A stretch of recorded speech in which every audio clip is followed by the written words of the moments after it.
Hello there everybody, my name's BoyoFPS, the Brack-a-lack and Burgundy Businessman baby, and today we have something special. We're gonna go through 33 surprisingly interesting facts about Warthunder, so let's get right into it. Make sure you watch till the end to get information on our Warthunder giveaway. Debuting in 2012, Warthunder was originally called World of Planes and was focused solely on aviation combat. It was developed by a game studio called Gaijin Entertainment. It was initially released only in Russia and CIS countries. Oh wait, what's that in the top right corner? That's your bonus fact, baby. Make sure you're counting those because that is your golden ticket to the giveaway at the end of the video. All right, let's keep rolling.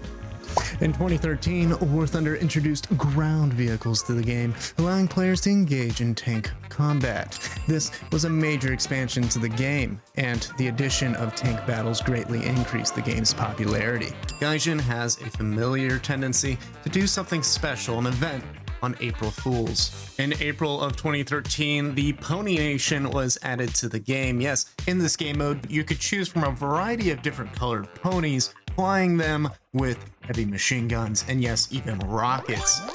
That same year, Warthunder was released on Steam, a popular online gaming platform, which further increased its player base.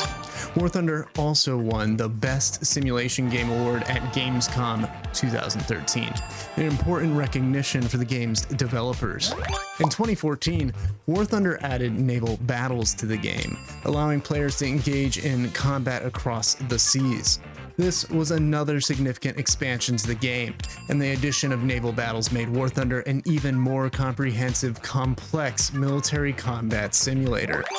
On April 1st, Gaijin decided to do something special for their community. Yes, they decided to bring their snail, the Gaijin logo, into the game as a boss. Both sides could take down the monstrous snail that they called Gaijilla, but only the last person to hit and effectively kill the monstrous beast would receive hundreds and thousands of lions. In addition, Warthunder received a major graphics overhaul in 2014, which greatly improved the visual quality of its game.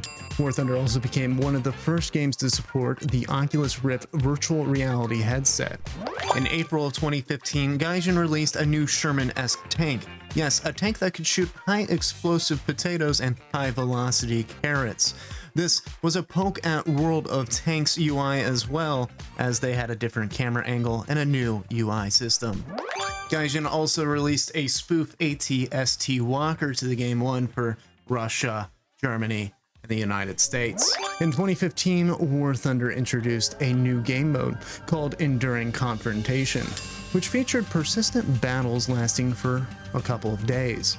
This was a unique game mode that added a new level of strategic depth to the game.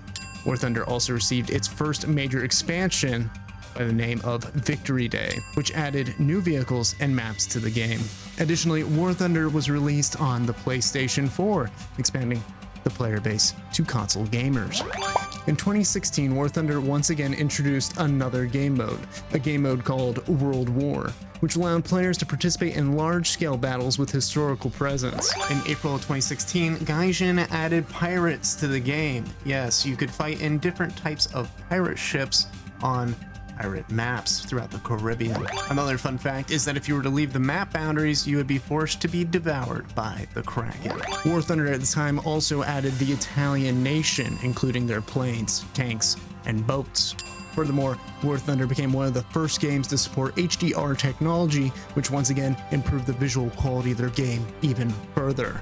In 2017, Warthunder added the French nation, their vehicles, planes, and yes, boats. The game received a major update that added support for NVIDIA, which allowed players to take high-resolution screenshots. Additionally, Warthunder introduced a new game mode called Assault, where players must defend a strategic location against waves of AI enemies. In 2018, Warthunder introduced a new nation, Sweden. Yes, their planes, tanks, boats, and even their furniture. The game also received a major update that added support for ray tracing technology, a buff to the graphical state of the game. In 2018, a very realistic April Fool's joke came to rise. You could fight nuclear subs using sonar, both active and passive. to navigate through deep crests of the ocean. Warthunder was nominated Best War Game Award at the Golden Joystick Awards, another important recognition for the game's developers. In 2019, Gaijin decided to go in a new direction. Warthunder added supersonic jets, allowing players to fly those supersonic aircrafts.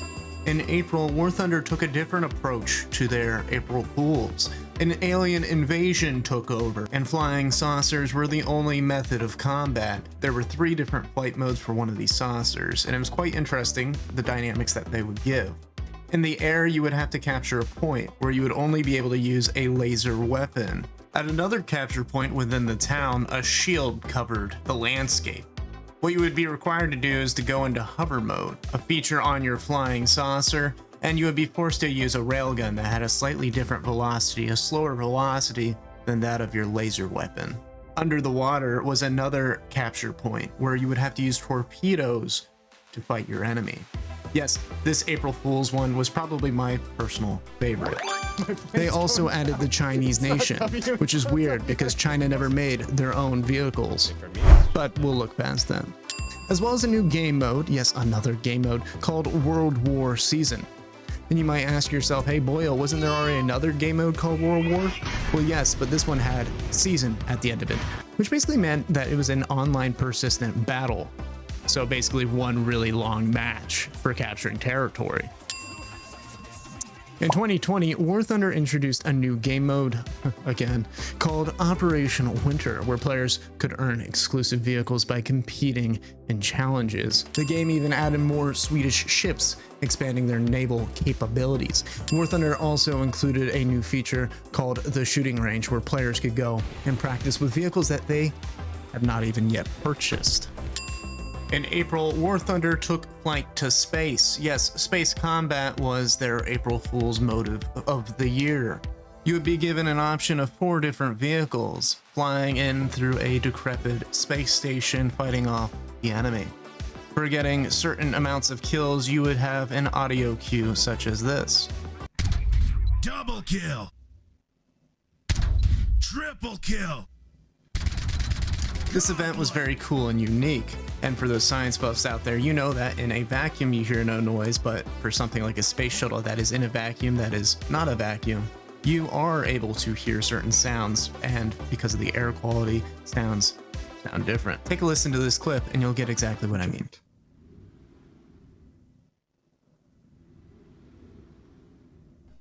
In 2021, Warthunder introduced a new nation. Yes, another nation.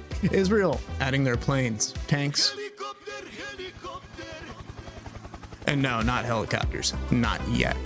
The game also added new visual effects, including improved explosions and smoke. Warthunder introduced a new game mode, another new game mode. Finally, that's what we all have been asking for.